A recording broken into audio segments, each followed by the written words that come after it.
I think one of the biggest lessons that Kanna taught me in the process of my own healing is self-acceptance. And Kanna is very, very gentle.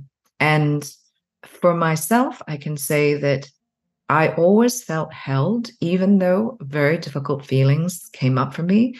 There was a lot of releasing. But because of the nature of this particular plant, you feel very, very held. And of course, if you're going to do a ceremonial dose, you absolutely should do it with a proper facilitator who can actually help process these emotions. And so I think anytime that we confront challenging emotions and trauma, it is going to be difficult. I think working with facilitators and being in a safe space and creating a safe space for yourself and the proper setting is the way to hold space for this process. There is no magic pill that fixes all. There is just that which gives us the opportunity to have a release and accelerate our own healing.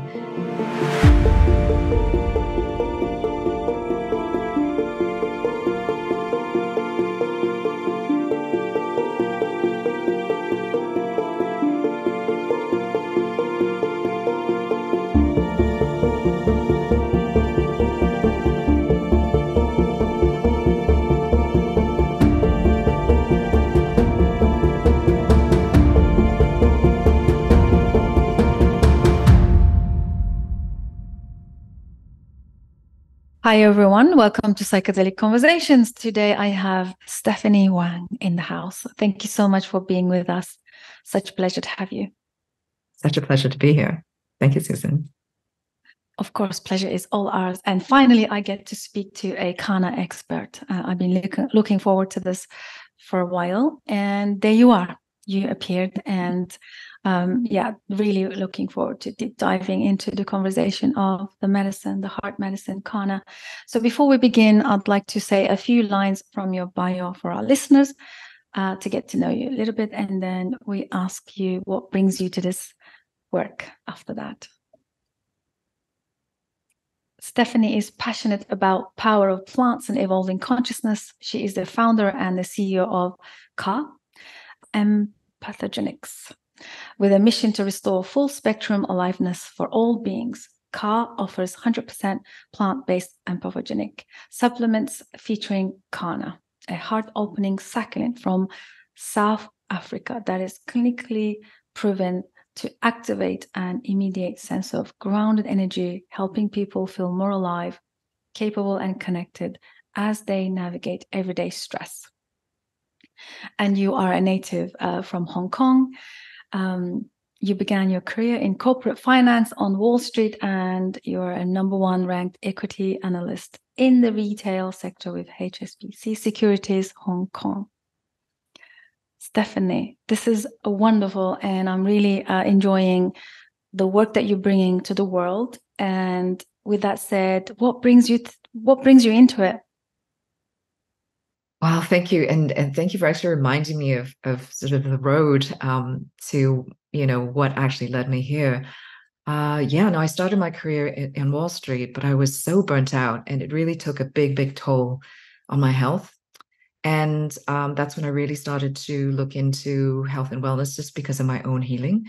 I've also always been really, really passionate about what it means to be human, and why are we often stuck in these very sort of small ways of being, when I've always known in my heart that we're these abundant, powerful creatures, right? And that there is so much thriving to be had in the world, and yet we're so stuck in our belief systems, in how we live our lives. And so that's always been something that has been a passion. So through my own healing journey, I went through and discovered and studied many modalities. And ultimately, it actually led me from going from banking to wellness and to plant medicine. And about the same time, this is probably around 10 years ago, is when I joined my last company, which is Evolver, and we birthed something called the Alchemist's Kitchen, which is all about, remedies, plant remedies, and botanical products, and using the power of plants to help people heal and thrive. At that same moment is when I actually had my very first plant ceremony. So my first journey was with Kanna. It was not with psilocybin or ayahuasca or San Pedro. It was with Kanna. And it left such an indelible impression because it was an experience where I felt completely and totally enveloped by love and also embodied in love. And it was the most profound experience of connection and oneness and love that I ever felt in my life. And needless to say, that was the beginning of actually working with Kanna personally to continue my healing journey, as well as with many other psychedelics, including ayahuasca and San Pedro and psilocybin. The Kanna always had a special place in my heart. Number one, because it was the first ceremony I ever had.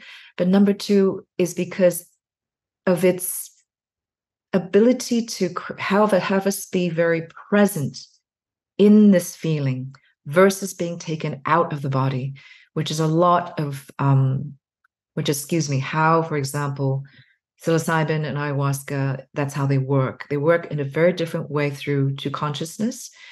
And from a shamanic perspective, ayahuasca and psilocybin mushrooms are considered spirit medicine. So it brings you to consciousness through the spirit. Whereas Kanna is considered heart medicine. So it brings you into consciousness through your heart. And therefore, it brings you back in your body to be more present. And of course, Kanna is psychoactive, definitely. And it's entheogenic, but it is not hallucinogenic. It is not a classic psychedelic. It's more psychedelic adjacent substance. And it's this beautiful plant that's a succulent from South Africa that the Indigenous have been using for thousands of years, which I will get into in a second. But just to finish my long-winded story about the journey, it's because of this feeling, and also feeling very, very strongly about how, we are in this world as humanity at the moment. This healing is very necessary for us to actually have this heart-mind connection and not simply make decisions through our minds, which has gotten us into quite a bit of trouble, but to come back into a place where we can access our decision-making and our lives through empathy, through compassion, and through more love. So that is what actually galvanized me into going through the journey of then doing the research, really making sure and doing all the scientific research that was necessary, and understanding the plant not just from a shamanic and traditional medicine point of view, but also through a scientific lens, and to be able to combine that to offer something that is supportive for people, that helps restore that innate inheritance, I suppose I would say, of feeling alive, of feeling really fully capable and alive and present, and bringing us back into that homeostasis place where we all should be. I love that.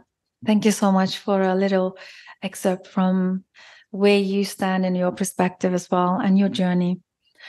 So my question would be for our listeners that are first timers, just stumbling upon this conversation and not really understanding what Kanna is. I know that a lot of our listeners are very much in the psychedelic space, and they come into learning more about the different psychedelic approaches, concepts, and the medicines. And you said it's not hallucinogenic, but it's entheogenic. Is it similar to Psilomethoxin? There is this phenomenon now kind of exploding in some of the psychedelic spaces where it's a hybrid DMT and mushrooms. I don't know if you heard of the Psilomethoxin. It's a very natural way of connecting through the heart, and it's almost like no hallucinogenic effects at all, just kind of landing into your heart space. So I'm just trying to give some of our listeners who probably know more about the Psilomethoxin. And another thing I heard, I think it was one of my connections, she said that people talk about Kanna as MDMA turned inwards. Would you agree? So to the first part of your question, I unfortunately do not I have not myself experienced, and I don't know much about psilomethoxin, so I can't really comment there, but I can definitely comment on the second part, which is how Kanna has been often referred to as nature's MDMA, particularly because of a particular Vice article, and it's become a bit of a meme. So on a very sort of high level, you can compare the two in the sense that they're both heart openers, right? You get this sense of emotional openness and heart expansion and that euphoria. Beyond that, they are very, very, very different substances. And I'm happy to share because I think it's important to have people understand the difference. So MDMA is synthetic, of course. Kanna, also called scaletium tortuosum, is not. It's a plant-based substance. And MDMA contains amphetamines, which Kanna does not. So MDMA is much more intense and is much speedier, if you could use that term, than Kanna. And on a ceremonial dose of Kanna, which you can sort of try and say, okay, well, what is it like on a ceremonial dose of Kanna versus, let's say, MDMA? The intensity will still be different. It won't be the same because it won't have the amphetamine effect. But the great thing about Kanna is that it is neuroprotective. So oftentimes when people take MDMA and they come back, there's a bit of a crash, and you can be severely depleted of serotonin afterwards, and you can feel pretty awful. Kanna, you don't have that at all. And it's very much the opposite. It was very neuroprotective and very supportive of the nervous system. And it regulates the amygdala over time, which means you become more and more resilient to stress and ups and downs. But it doesn't, how should I say this? The downs will not be as down, but the ups are definitely still there. And it basically helps stabilize you and helps balance your system out over time. And another thing is that there's no toxicity because it is an adaptogenic plant. So you're not going to have issues with that down the road either that's going to impact your health in a negative way. And comparatively speaking, Kanna is really, really safe. Some of the side effects, let's say if you have too much, maybe nausea or headache, but most of the time there's just not the same level of risks at all. And you can take Kanna consistently. And that's how the Indigenous would take it. It's something that has really deeply woven into the lives, just to give you a bit of history, of the Indigenous Khoikhoi and San of Southern Africa. And it's part of their medical culture. It's part of their spiritual culture. It's part of their celebration culture. And it's also part of their how they take it when they go on, do very practical things, like when they go hunting and they need to go on multi-day hunts, because of the way that Kanna really supports physical endurance as well. And so that is very, very interesting. So, we can go a little bit more deeply into the Indigenous story as well, because it's really fascinating. But I think in terms of a psychedelic and how it compares to everything else, that's actually really, really important to know, and that there's no tolerance buildup. So you won't have to take more and more to get the same feeling. That is amazing insight and information. So, Kanna, it's from South Africa, you said. Yes. And how popular is it at the moment? Because in the mainstream, as you know, we're kind of living in the psychedelic renaissance, so-called, and a lot of people are aware of many different types of medicines. And what are your thoughts? Is it, because I don't really know many people talk about Kanna. Yes, well, it's interesting because, maybe as recently as a couple of years ago, it would just be known in very, very few corners. But recently, there's absolutely been a renaissance that has been happening with Kanna as well. And Kanna's been around forever. And there's also been studies that have been done on Kanna for the last 30 years, but basically no one has really heard of Kanna until like recently. And I think part of it has to do with the renaissance of psychedelics in general. And I also believe that part of it may have to do with where we are in the moment in time. So post-pandemic, when we all went through the pandemic, there was a lot of isolation, right? This feeling of loneliness, disconnection. And it's really fascinating how Kanna a plant medicine plant that is all about connection has arisen the same time as people are really needing that. And I think more and more people are recognizing that a lot of their own emotional and mental health issues, not everyone, of course, but a lot of it is based on this sense of disconnection, right? Of disassociation. And so Kanna is really beautiful that way because it is a plant exactly that helps you connect and feel. It helps you feel yourself and helps you connect to feelings that have been suppressed that really need to be processed. It's also beautiful because it has this empathogenic, it is an empathogen as well, which means it brings you into more emotional openness and actually makes you more empathetic towards others as well as towards yourself. So healing, as we all know, starts from within. We have to make the decision and you have to step on that path. And at the end of the day, any plant medicine, any substances, those are still things that are outside of ourselves. But the teaching part of this plant and with most plant medicines is that, wait a minute, we're here to remind you that you're connected to nature and we're nature and so are you. When we take on plant medicines, we start to embody that consciousness as well. So I think that the timing of where we are in the world at the moment with so much extremism, with so much dislocation and alienation even from ourselves, within ourselves, that this is a medicine that's for this time. So I just think it's a beautiful synchronous timing, how everything is showing up at the same time, where the solution and the problem are there to be visible. I really love that insight. I also love the term psychedelics are cultivating us. It's definitely to do with the time where we are in our history timeline, and it's to do with also what the humanity needs in this moment. It's almost like they're here to rescue us from the imminent furthering the disconnection and the isolation and the mental health. Destruction, yeah, and severe destruction and annihilation at the end of the day, and we often, when we see each other, we say, hey, how are you? We're like, oh, we're fine. I'm fine. How are you? And most of us have been trained to almost have that sort of reflex response. And yet when we ask people, how do you really feel? How do you feel? Right? Many people can't even describe how they feel because they're in their heads. And being able to actually connect emotionally to yourself and all the feelings that normally, because we're busy people, we have to, get ahead in life or pay the mortgage or whatever it is, we tend to disassociate from our feelings. And that ultimately in the long run creates a lot of issues, a lot of suppression and repression that, if not channeled properly, will have a negative effect on your health, on your relationships, and everything.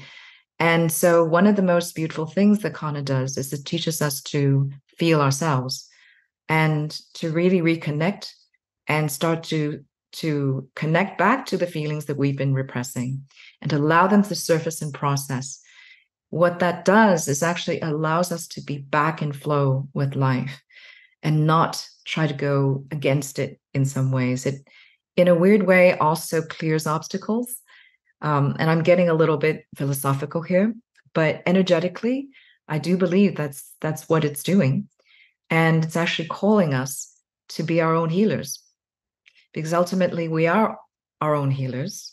And these are all amazing allies, these sacred plants and medicines, our allies and our teachers, to remind us of that. And so there's a much deeper message, which, again, it's something you can decide whether you want to access or not. But the deeper message there is really about empowerment and liberation. Yeah, totally agreed. Coming back to what you said about they help us feel and reconnect to ourselves. So what are your thoughts on, coming from, obviously, my background from trauma-informed place? I hear a lot of people talk about having, they call it a bad trip or a bad experience. If, let's say, we're living in a society where disconnection is the norm, Do you also like witness these kind of conversations where the moment the person is connected to themselves, it can be quite uncomfortable? So through the mechanisms of action, how Kanna works, do you know if people can stay safe and learn to accept that connection? Because that reconnection, talking about my own experience, it was quite scary. And that initial sort of opening and connecting and feeling, being in the body and understanding what connection really is. Because I feel like, we have this generational template where everybody is kind of running on the same template of like this connection is the norm. And so then we don't have any reference point of what it feels like to be in the body. And that could be quite threatening to a lot of people. Absolutely. So in your experience, how does Kanna take care of that? That's a really, really good question. So I think that there's two parts to that, to the answer. This is where microdosing can be a very useful modality with Kanna. On a ceremonial dose, let's say someone is sitting in ceremony and they have a lot of trauma. I myself as well, I'll share a little bit about my story, okay? Just family trauma growing up. And so much of it I just pushed aside because, you just have to go on living and surviving. And I think one of the biggest lessons that Kanna taught me in the process of my own healing is self-acceptance.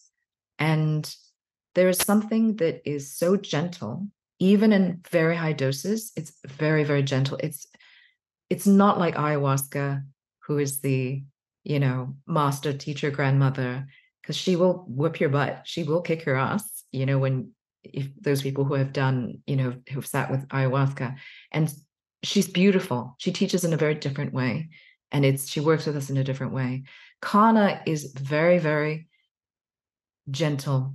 And for myself, I can say that I always felt held, even though very difficult feelings came up for me. There was a lot of releasing. But because of the nature of this particular plant, you feel very, very held. And of course, if you're going to do a ceremonial dose, you absolutely should do it with a proper facilitator who can actually help process these emotions. Can you have difficult experiences with Kanna as well? Yes, you can. But this is where the facilitation and the experience really comes in. And I think setting is, of course, really, really important. But where it's very different from the other medicines, again, is the safety and also the gentleness of Kanna. So because it's a heart opener, there is, even within the difficulty, for me at least, I can say, there is, you feel very held and you feel that you can still let go into it. And I think for people who have never felt that connection and openness to love itself, which I have to say for myself in the very beginning, that was part of it as well. And I also have, because I've worked with other people who have been working with Kanna, for them, it was also a bit scary in the sense that it's like, what is this feeling? But it wasn't terrifying.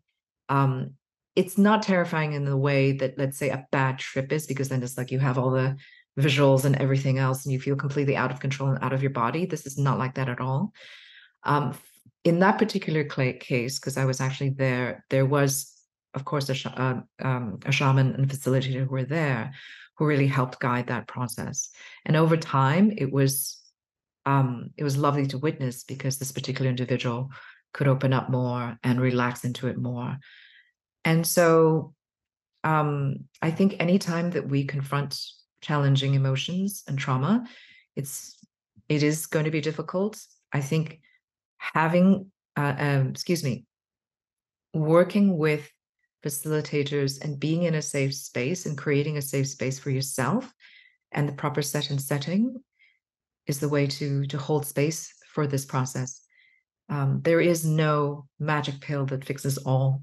There is just that which gives us the opportunity to have a release and accelerate our own healing. And like I said, these are amazing allies and teachers.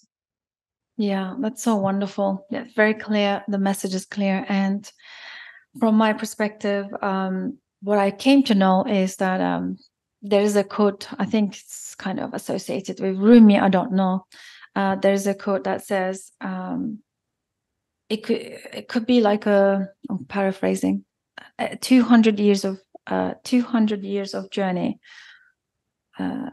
could have been 2 days with the right mentor or the facilitator. I feel like as much as there is a huge culture around doing this on your own, like a lot of people love to do explore themselves, just because I guess it was kind of ingrained in the culture because it was legal. It was so many things were illegal, and of course people had to do these things underground, and there was not always a opportunity for have the right facilitator. And at the moment, from where I am, people that actually need this medicine, people that need the facilitation and the guidance and proper appropriation, they don't have the means, the time, the money. They don't have it, and they go off and try these things. It's almost like trial and error.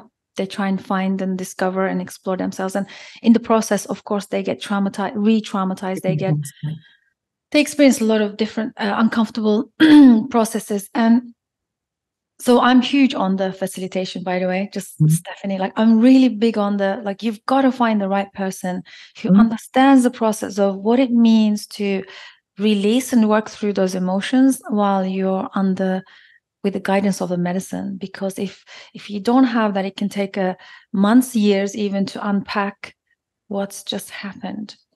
Absolutely.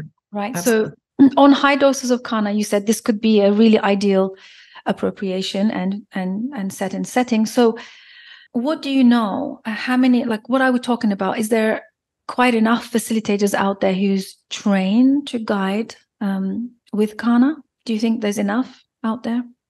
I think there will be more. We are actually working right now with someone who's experienced particularly in Kanna. I mean, there's quite a number of facilitators that facilitate with ayahuasca or psilocybin. There definitely are. They're out there. And what we're also trying to do is to, again, educate more people on how to do this. And we're coming out actually with more content with a free ebook and then our blog articles as well that will be coming out that will be talking a lot more about this. So, it's a community that's there, but that's growing. And we're actually finding more people who have found this medicine and that they themselves feel, hey, this is the medicine, I want to be carrying this medicine and bringing it to more people. So this is happening at the same time, as well as sort of there has been a group, I would say, who've been facilitating Kanna amongst other medicines for a number of years now, but it's really not been that big. But now I think slowly more and more people are. It's not very, very easy to find someone who is a Kanna facilitator, but we're also working on that. So hopefully we'll have a directory at some point that people we've worked with and trust, and that we can also share with our communities and other communities as well. But to your question earlier, though, that's why microdosing Kanna is very interesting. And it's not even like microdosing is almost not exactly the right term. You can dose Kanna on non-ceremonial doses and totally go through the day and be very supported because, it helps reduce anxiety and stress. It actually helps improve cognitive function. So there have been a ton of studies that people have been doing research on Kanna. Scientists have been doing research on Kanna for the last 30 years. It's just most people don't know about it. And there are studies that are out there that, shows clinical proof that it helps with anxiety and stress. It also has the potential to help, because of its anti-inflammatory properties, to help with reducing the risk of chronic disease and with, helping with addiction. and obesity as well. So there's all those possibilities that this amazing plant offers. But in the moment, this is why, I wanted to create Ka Empathogenics, because I wanted to be able to bring this medicine on a day-to-day basis for people. So you don't have to sit in ceremony. You could, but what's great about this, because it's an adaptogen, it can be taken as a supplement. So we encourage people to actually take it daily, because of its non-toxic, adaptogenic, and empathogenic qualities. And it's an anxiolytic, of course, but on top of it, it actually helps improve cognitive function. So there's also a ton of studies that back how it improves problem solving, how it improves, for example, memory and focus. And this is well documented as well. So there's many benefits. This is wonderful. What I'm feeling at the moment is maybe this could be the medicine for some people who are in recovery, some people who are doing their trauma work. There are so many people that are in our community as well. They are struggling with mental health and some of these neurodivergent spectrums, and so many things like ADHD, also, panic and anxiety, and a lot of like depressive mood disorders and so on and so forth. And one of the things that we'd love to do in our community is currently we have this 6-week structure where we take people on a microdosing education and guidance with different kind of medicines. So this program is actually endorsed by Dr. James Fadiman for the microdosing. Yeah, and just because the program is intentionally created to hold people in their process and guide and give them the right information and education. So as you were talking about this Kanna medicine, I felt maybe this could be a beautiful entry point medicine for a lot of people. Yes. that are not ready to blow their nervous system out with very intense psychedelic medicines. Currently, this is what's happening, because the Western mind, for me, like the Western way of living, and the people from the West are very different in comparison to those that are indigenous in communities. The community is integration, a lot of my guests say to me. So unfortunately, we don't have this in our bustling, hustle bustle cities where everyone's just running the rat race, and last thing they need is blowing out their nervous system with very intense psychedelic medicines. So what are your thoughts on that? Could this be an entry point, like a microdose for a beginner who is extremely like fed up? They've tried everything. They have addictions they cannot walk away from. They're gripped with these kind of mental health challenges and so on and so forth, and feeling isolated and disconnected. So it's not just one thing. Completely. And it's interesting you're mentioning the 6-week program, because we're going to be launching in January a 30-day journey into the heart with Kanna program. So we would love to invite people to join us on that program. So this is a free program. You just get our product, and you're going to be part of this held space where we will bring in actually experts who are integration specialists and facilitators to help facilitate the 30-day microdosing journey with Ka and Kanna. So Kanna is very, very interesting in the context you just mentioned, because it's 100% legal, except in one state in the US, in Louisiana, but then Damiana is also not legal there. So, but everywhere else and any country that I know, it's completely legal. So you already have that hurdle taken care of. Second thing is, it is a great entry point for people who are interested in plant medicines, who are interested in the psychedelic space, but like you said, are not ready to have their minds blown and to lose control and to have these visuals. Because it's gentle, like I said, it really helps ease you into that process. It's still an entheogen in the sense that even on a small dose, you don't have to be on a heroic dose. It will bring you into a different consciousness space where you're more aware of your emotions, your feelings, and you. it'll calm your nervous system so you can actually have access to yourself again. So that is like taking you out of fight or flight, like I mentioned, because Kanna regulates the amygdala and fight or flight reflexes and responses. So it is a great entry point. And on top of that, people who are already like they're loving their psychedelics journeys, but afterwards, it's very draining. So their serotonin might get drained and they feel sort of a need to get replenished with their serotonin, and also for a way to ground the journey they just had. Maybe they just had an amazing psilocybin or ayahuasca journey, and they need something that can help them process everything that's come up. Because as we know, with a lot of psychedelic medicine, it's a really accelerated way of kind of working through a lot of your stuff. And it brings up a lot of feelings and a lot of traumas. And not just that, but just your life story for you to kind of relook at. And it can be too much sometimes.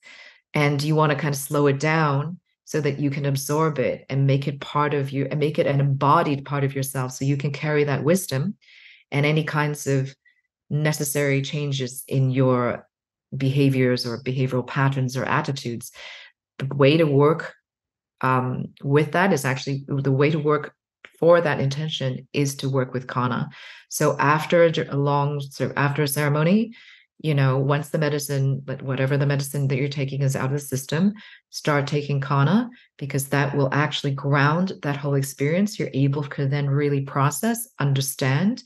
Journaling is a great process to do during this time as well, so that you get to, whether it's through words, through writing, through your own thoughts, through drawing, through art, music, it helps you in that process of embodiment of what you just went through, so that in the future, your ego and, who's just gotten blown open can still access in a way that's non-threatening, that you're not then kind of, oh my God, I want to go there again, And so Kanna is a great ally for any psychedelics, really, especially afterwards, in terms of grounding that experience so that you can process the emotions. So in that way, it's a great companion for anybody who's a psychonaut. Yeah, sounds amazing. And yes, coming back to this, maybe the holding container, I was thinking, because we call it citizen science, to be honest, one of my passions is to bring as much anecdotal data and results of people trying different things and reporting back. So this is kind of what we've been doing with some of these programs. And yeah, if you support us and Definitely. if our listeners are interested, we could definitely put something together, also help the citizen science, because we want to learn more about these medicines collectively, like give more opportunity to people to choose the medicine they feel drawn to. I feel like this is a lot to do with calling. I always say to people, go with what feels right in you. If the medicine's calling you, go and explore it. There's nothing to lose. So something to think about. Absolutely. And just to double tap on that, there's never one size fits all. For some people, it's cannabis is their medicine. For some other people, it's mushrooms. For some people, it's Kanna. And I think it's just a blessing, I think, for all of us that we have rediscovered a lot of these medicines that have come through this renaissance to our awareness again. And I will say, though, I think the one piece that's often missing, that's not often respected, is the indigenous wisdom part of this, is the traditional ancient wisdom. It really is our humanities, our human inheritance, and often is overlooked because, either someone is trying to particularly synthesize trying to just take particular alkaloids and synthesize something else and patent it and make it into another medicine, or whether we're so fascinated, again, we were talking about in the West in particular, it's like, okay, bigger, stronger, faster, all the time. And how do we get to the next level of this experience? Whereas so much of healing is in the subtle realms. And this is why Kanna is so different. And I also understand some people are like, oh, I much prefer doing something else because it's, I'm like, hey, whatever works for you. But I do want to call people to kind of come into an understanding of what the message is with Kanna. And so I think the piece today that I really want to call people's attention to is the indigenous and ancient wisdom that is so much part of these plant medicines, because they've been our human inheritance since there has been life on the planet. We have also co-evolved with plants, which we often forget about, and we are part of nature. And they're, through the thousands of years that we've evolved, and in particular, just speaking about Kanna, the Khoikhoi and the San tribes of Southern Africa, this has been part of their culture, central to their society for so long. And I think today what we're often missing is we're taking the science, or we're kind of just chasing the high. Again, the Western perspective of, stronger, faster, more, and better. More is better, stronger is better, whereas we're missing the subtlety oftentimes. And so much of the healing is actually in that subtlety, being able to be still, to quiet down, to connect, to kind of notice what's going on in our own bodies, in our hearts. And Kanna is a great ally for that. And often, because she can be subtle, or it's gender neutral, really, so it can be he and she, it can be subtle and yet extremely powerful, because it's in those liminal spaces is where healing takes place. It's where realizations, insights, wisdom births itself and allows itself to be accessed. So that is a big part of it. And those teachings come from the Indigenous, and also the Indigenous teachings always talk about reciprocity, always talks about interconnection. We and nature are not separate. And, to ensure our own health and thriving, we have to make sure that our environment is also alive, thriving, and not suffering degradation to the point where, we're actually doing a huge disservice, not just to our environment and nature, but also to ourselves and all the other beings that are on the planet. So there's this subtle nature of this plant that is really, really beautiful. And so, it's something that we would love to, for example, share with your community. And we'd be happy to share Ka, and have people try and taste and sample also what it's like to work with this plant. Yeah. But this human, I should say, the indigenous wisdom that comes with it, which is this very basic foundational knowledge that life, every kind of life, has agency on this planet, and plants also have their own agency, and that instead of exploiting them, working with them is actually the much more powerful way to be and to actually thrive and to heal.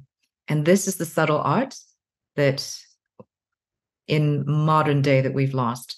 This is the rich wisdom that the Indigenous and any type of traditional wisdom that is part and parcel of how these plants have been stewarded through time is essential for us.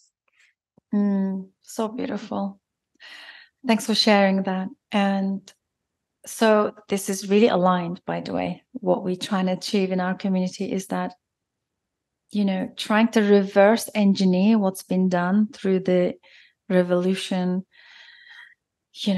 industrial revolution that we all underwent. And so I think the way that I like honoring the Indigenous wisdom and honoring the ritual is, even on a microdose level, try and bring in some ritual intention, some prayer, whatever that means for anybody. And then also deliberately creating conditions where we are less consuming, letting go of adding and hoarding and collecting and even information, right? Look how quickly we can access everything nowadays, right? We can access information instantaneously. So what we try to do is bring in the microdosing, but also shed everything else. come back to what you said, that find healing in the subtlety, in the quiet, in the silence, in the ritual, in the reciprocity, and in the connecting with nature and also honoring. So this is so aligned. So I'm glad that Kanna is the representation of all of these beautiful things that we all seek in our community. So I'm really excited for that. I'm sure a lot of people will be wanting to try and explore. So for those that are interested in, we will add all of your links and also the 30-day trial offering and community and all of that. We'll have everything in the show notes about how they can access and find and explore your medicine. And one last question. I know we're coming to the end of our conversation. I just wanted to ask you, so should somebody who is exploring Kanna, whether micro or ceremonial, should they be considering putting their life on the microscope and also take care of some of these, environmental stresses, like at least become aware and then create the setting and the right environment for this medicine to receive that full potential of what it could do for the individual? I think this is what's been, discussed more now among the microdoses, and because I come from that coaching microdosing, I understand that sometimes when we introduce the medicine into our life, we also simultaneously need to start looking around of what is it that we investing too much energy on some of those things, like the relationships, the work stresses, all these other aspects of the person's life, so that they can prepare themselves, prepare their body and the mind, and create space for the medicine to come in and do the work. What are your thoughts on that? I think ideally that's the best way to do it. And because what we're doing is we're actually respecting ourselves in the process. We're saying, hey, our health and our thriving is important. Let's take out a moment in the day, in the weekend, in the evening, whatever it is. This is a pause from the daily activity that we're always busy in. That busyness will always be there. Let's take a moment to prioritize ourselves in this moment and our health and well-being. So it doesn't have to be sort of a big deal. It can just be taking at least, 5 minutes out of your day. And, of course, if you're doing ceremony, then there's a whole ritual with that as well. But I'm talking about on a daily basis, because we're all busy people. It's like, how do we bring the sacred into our lives and integrate it in a way that's accessible, that's easy, that actually practically helps us? So this is what I would say, that especially for Ka and for Kanna, we recommend taking it in the very beginning of the day. That's how I take it in the morning, is in the morning before breakfast on an empty stomach.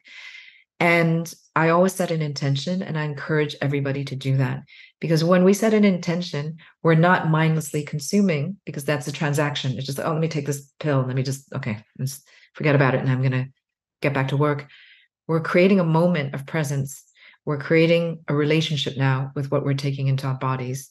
And that relationship creation is the missing link that we have in our lives, that causes so much sadness at the end of the day, because it's this lack of connection and this isolation. So you can do it in a very mini way, because this is a reflection that you can then take into the rest of your life when you have an intention before you take something into your body. So if you have a chew or if you have a little tincture, just go, all right, so what's the intention today that I want to create with this medicine? And it could be super mundane or be super profound. It could be, I just would love to feel more gratitude during the day. Or, you know what, I just need to accomplish a lot today.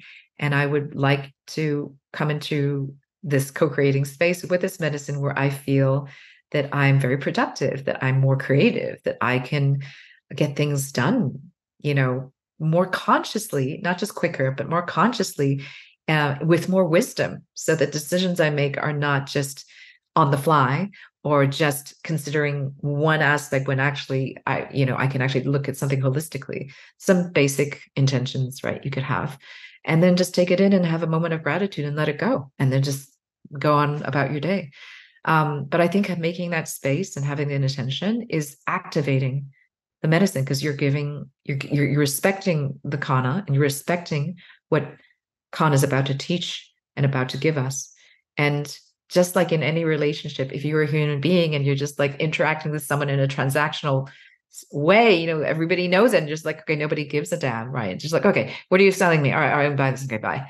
Whereas it's very different when you're creating a relationship with another human being. It's like, hey, you know what?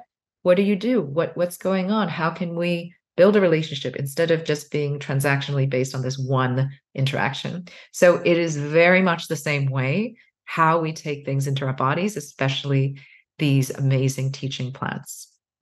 Yeah, that's so wonderful. Yes, the relationship aspect.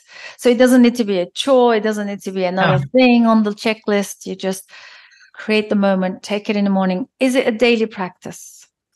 For me, it is. And it doesn't have to be in the morning. So some great use cases for Ka. I take it in the morning. I take it every morning, and then maybe I'll continue. Like I'll usually do it for like a month straight, and then I'll take a break for 2 weeks. Like I said, we always encourage people to take it daily, because then you really start to see the effects. And at some point, you may not feel it's necessary anymore. Then leave it, because that is the message. You don't need me anymore. Great, we've done our job. Your brain is a little bit more reset. It's not so triggered as easily as before into fight or flight, because that's how it's chemically actually working on your brain. So for me, it's a daily thing. You don't have to do it that way. Another great time to take it is in the afternoon, let's say after lunch, and you're like at 4 p.m. and it's like, okay, oh my God, there's a dip in energy and I just need a little refresh. That's a great time to also take some Ka. Ka is great if you want to go out with friends. We recommend the tincture, like dose your friends instead of drinking alcohol. This is so much healthier. You won't have a hangover. You remember everything that happened, and you're going to be able to connect with each other, with your friends, in this totally heart open space. And it's a very elevated, higher frequency way to connect heart to heart. It's also great for intimacy. So if you're with your partner, definitely try it out with them, either the juice or the tincture, and you'll see how you communicate with each other is different, how your touch will feel different, because Kanna also has the ability to enhance pleasure and happiness in the sense of like felt senses and touch. So that is really, really fun. And also just imagine, when you're together with someone, that you're also on top of everything, you are connecting with them in this heart open space. And it adds a whole new dimension, into sex, into however ways you want to connect with someone else. And I would say try it before you work out, definitely, because you'll see that you're going to be able to, if you're a runner, you're going to be able to run longer. You're going to be able to feel less fatigued. That is how traditionally it was used in cultures. And the ceremonial aspect, just in case I didn't mention, that's huge part of the indigenous use as well, is to commune with the divine and with their ancestors through higher doses of Kanna, through trance, dance, all of that. Yeah, this is very helpful. Thank you so much. And I was just going to ask you about do you need to take it forever? Because, a lot of the questions I get all the time is, about the microdosing. Do you always have to take it forever? And you just said no, because there will be a time you just have to kind of let go. You don't have to do anything. You'll feel like you won't take it. You don't need it. This is a huge, and I really want to emphasize this. This is so different from so many other substances out there. And a huge advantage over SSRIs is you will not be dependent on it, in the sense that, oh my God, I either need more just to get the same result, because there is no tolerance buildup. That's number one. And it will just leave your system, and you won't have that. You'll have the cumulative benefit of the result of having your amygdala being more regulated and your nervous system being more regulated, but you won't need continual amounts just because now if you're taking 30 milligrams, suddenly you need 50 now just to get the same feeling. It doesn't work like that. It's completely the opposite. So there's that. And then I think just want to absolutely say this as well, is that it is very, it is non-addictive. It is not habit forming. It is actually used to treat addiction because of its ability to de-addict you, to actually prevent you from being hooked on whatever it is that you have that addiction with. So it's very much the opposite. And it is a true medicine in the sense that the longer you take it, the less you need. Only when you really need it, you'll be called to take it again, and then you can take it again. And so it's giving you that sovereignty to heal yourself, and also saying, hey, you're good. And I think that's a massive, massive advantage. Absolutely. And it's the opposite of what the pharmaceuticals are engineered in the way that we associate with medicine or medication in that sense. Absolutely. Completely different approach and understanding. So we are changing our relationship in how we take the medicine as well. Yeah. And if I may, I would also just like to share a little bit about Ka itself. And we have 2 products right now. There's going to be more. We have our chews and our tincture. And our chews are patent pending. And I just wanted to share because there's so many other plants that we've actually included in this formulation that are synergistic with Kanna. So there's snow lotus, there's acmella, there is lavender, and there's mint. And snow lotus is a beautiful plant that grows in the Himalayas that helps actually maintain homeostasis. It also helps with circulation. And it's also sort of a beauty tonic as well. And acmella is super antimicrobial and also anti-inflammatory. And, Kanna mentioned before also is anti-inflammatory as well. And together they just work, and together with lavender as well, which is also anti-inflammatory and also antimicrobial in its own way. All of this working together, we have a synergistic formulation that we spent years actually doing to create this. And also what's really special about it is that it's in the form of a chew, but it's not a gummy. So it doesn't have any sugar, doesn't have any elastomers. There's not even any preservatives. It's truly 100% plant. And it was made without any heat degradation. So if, with gummies and any kinds of sort of candies, usually it has to be put through like a heating process of 300 degrees or more. Whereas this was made at room temperature.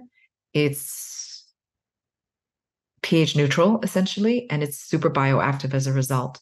So the plants and what you're taking in are really, really alive, and it's full spectrum. So it's not just the extract, but we also use the full spectrum Kanna on top of the standardized extract. And same thing with the tincture.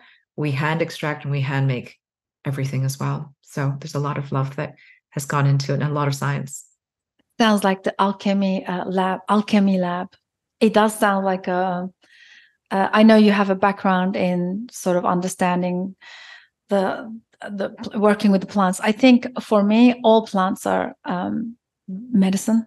Mm-hmm, and I love that you are combining and making this little alchemical chew and the tincture again. So I'm looking forward to try these medicines. So I'm so glad you moved into this space, and I'm so glad you're bringing this to the people on a I'm sure, and I want to see it grow, because I think this is the future. We're all trying to I think contribute in a way that we want to give the agency and sort of give enough information, education, and opportunity, and provide the best medicine so that people can take their own health in their own hands. So that's a beautiful mission. So thank you. Absolutely. I have one last question. I could really keep you here longer, but I know we're that's mindful of our time. So it's totally fine. My personal question is, which I always get from our listeners, through the Indigenous, obviously, perspective and their use, is Kanna safe for children or young people? Traditionally, Kanna has been taken by the whole family in Indigenous cultures, in the Khoi and San cultures.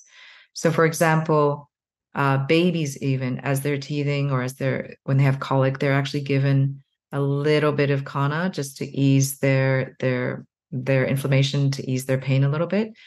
A lot of times people ask us about pregnancy. Hey, can we take Kanna when we're pregnant? Now, what we say, of course, is that there's no studies right now. We recommend to not to do so, simply because there's not enough studies in the modern world that have been done yet.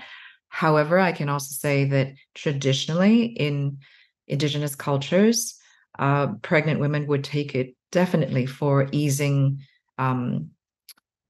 pain, for easing nausea as well, and for constipation. So that is a traditional use as well. And so, the short answer is that it's very safe as a substance in general.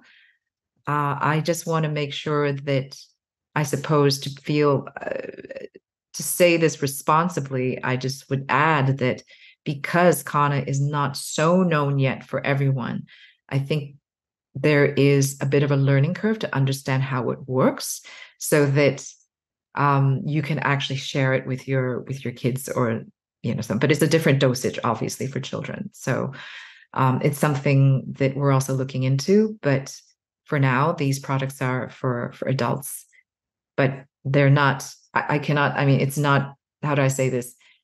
Kanna has also been used for children as well. It's just more in the Indigenous cultures. So that will give you a sense of the possibilities, of course, in the modern setting. Yeah, absolutely. I mean, it's always good to put out the disclaimer, but at the same time, I do know that a lot of Indigenous people, they never separate children and adults. They see life as life. Doesn't matter, Yes. what age. So that's great to know, because another passion of mine is to how can we help these young children that are now being subjected to all these horrendous things, like drugging them up with Adderall for ADHD and calling them neurodivergent and things like that. So children are literally at this point of our time, facing a lot of the burden of what the adults are not willing to take responsibility of, which... You're absolutely right. Yeah. I feel like bringing some of the natural medicines to them is going to be a huge relief going forward. Absolutely. And this is actually a great candidate, a great ally for the whole family. Yeah. Mm-hmm. Great. Looking forward to its evolving and spreading, and more science and more study, hopefully. Okay. Wonderful, Stephanie. So lovely having you. And I'm sure we'll continue to have you returning and update us on your journey and your expansion. As closing notes, please tell us the mission, the projects.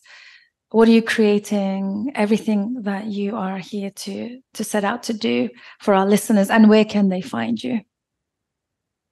Our mission is to restore full spectrum aliveness for all beings. And full spectrum means the full spectrum of being human, all of our feelings, and respecting all of that, and bringing us back to how we should be, which is alive and thriving.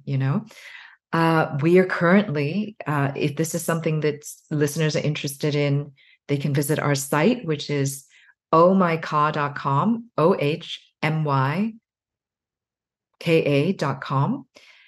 You can also visit and check out and follow us on Instagram. Our Instagram handle is ka.empathogenics, ka.empathogenics.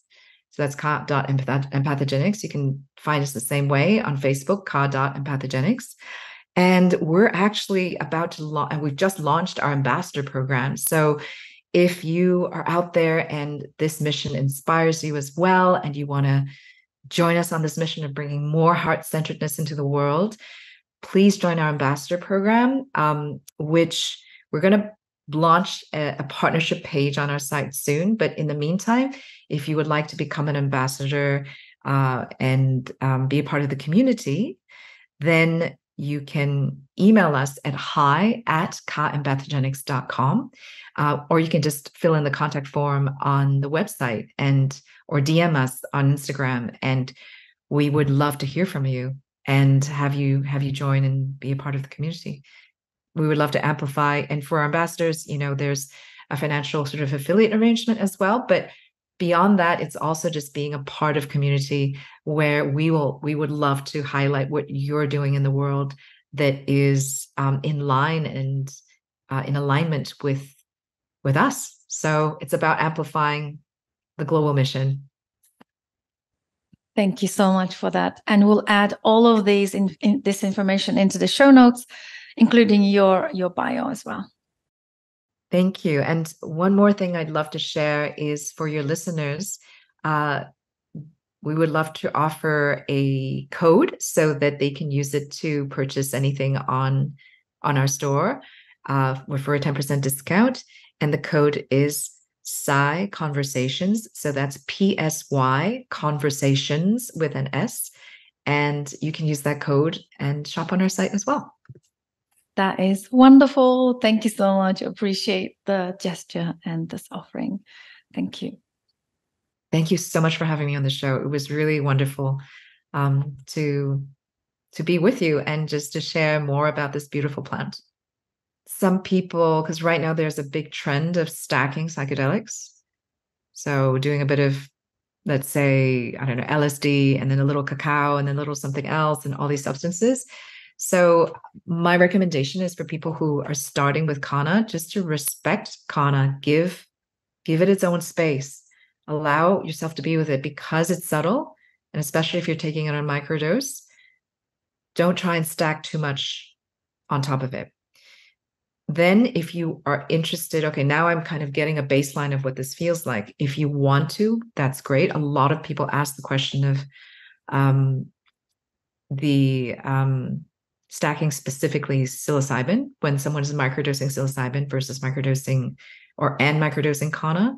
So we say no more. Like the sweet spot is probably about 150 milligrams of psilocybin plus however much, I don't know, 30, 50 milligrams of 30 milligrams or so of Kanna is a nice balance. You just have to be careful. Definitely don't do heroic doses of psilocybin together with a big dose of Kanna. That's not going to work. And they each have their own realm. They have their own sovereignty in each of their realms. And so, we always say respect that. Each has its own space and time. But because this question comes up so much, I just wanted to add that. I love this. Thank you for this again. Right on schedule, because this is what we voice and this is what we stand behind. I'm personally not a fan of adding everything in. I love and I advocate creating or building a relationship with each medicine, absolutely. even if it's LSD, even if it's a substance or a synthesized substance. I always say that let's build a relationship, and find the time or a stage where you're just focusing, giving space to that one medicine at a time. Yeah, we appreciate this, and it's been helpful. And now I feel so much more confident because I always wanted to learn more. And you seem to really have this, large education around it, not just the scientific, but the indigenous, like the full spectrum. And I really appreciate that. And thank you for enlightening us today, and all the best for your expansion journey. Thank you so much. And it's an honor to be with you and to share. Thank you. And thank you everybody for joining us. Hope you guys enjoyed this conversation. Please get in touch with myself or Stephanie. We'll have all the links, or at least share with us if you had any experience with Kanna and you want to share, ask question in the comments.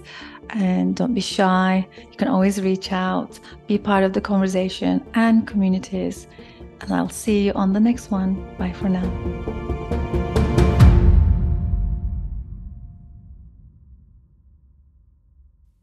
Thank you so much for joining us. Psychedelic Conversations podcast is designed to educate, inform, and expand awareness. For more information, please head over to psychedelicconversations.com. You can also share with your friends or leave a review so that we can reach more people. You can also join us in our private Facebook group to keep the conversation going. This show is for information purposes only, and it is not intended to provide mental health or medical advice. Thanks for listening.